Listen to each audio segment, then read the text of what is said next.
Hey guys, it's me, Einstein, NYSEinstein from the floor of the New York Stock Exchange, inside Wirtschaft, Monday, March 13th. Wild and crazy days we got going on here. Market closed down an odd lot. We've got this sort of a weird inversion, right? Last week we had Dow sort of up and small, and transports and Russell and S&P down.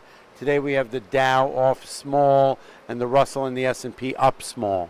Okay, market closed up with gold up a little bit, oil basically flat on the day. We're going to be trading sideways for a little bit. There was some big money into the market today at the end of the day. There's definitely buying in the wings. I can feel it. As a day trader, I see influx in the mornings and in the afternoons. Today we had a sell imbalance of about $700 million.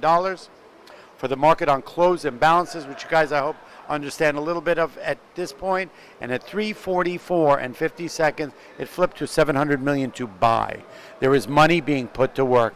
I don't know if it's a short cover. I kind of think it's an equalization of ETFs, people buying into this market. This market isn't breaking. At some point everyone's got to fucking jump on board. Oh, excuse me. Everyone's got to jump on board this train. Okay? You can't be sitting on the sidelines in a market that doesn't break. There are people sitting around waiting for the market to break, waiting for a headline to hit that makes this market go down.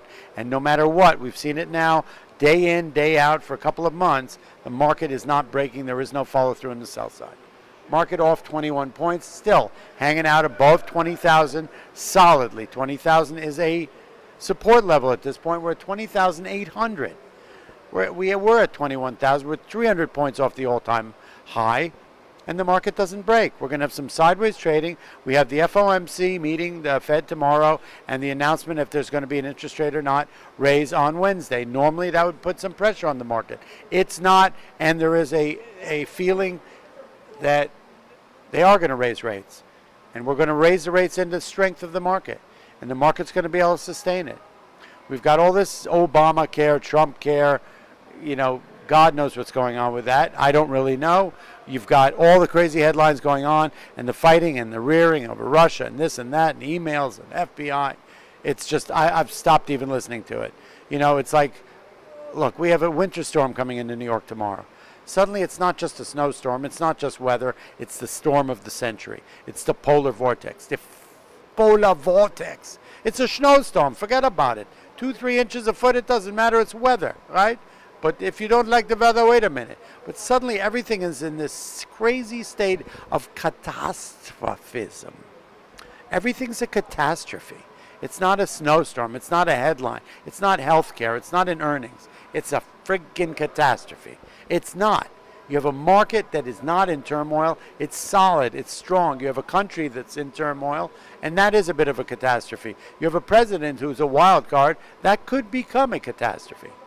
But at the end of the day, this market is the only thing that's holding its ground. It's like Wall Street. It's like a building that doesn't sway whether the wind is 10 miles an hour or hurricane winds.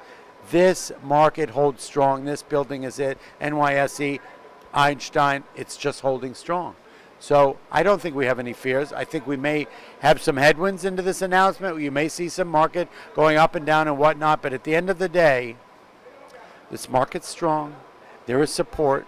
Could be too big to fail. It doesn't feel like it's breaking. It doesn't feel like it's going down. Tomorrow's a big day. I'll be here. Neither rain, nor snow, nor sleet will keep Einstein from coming to work. I love you all later.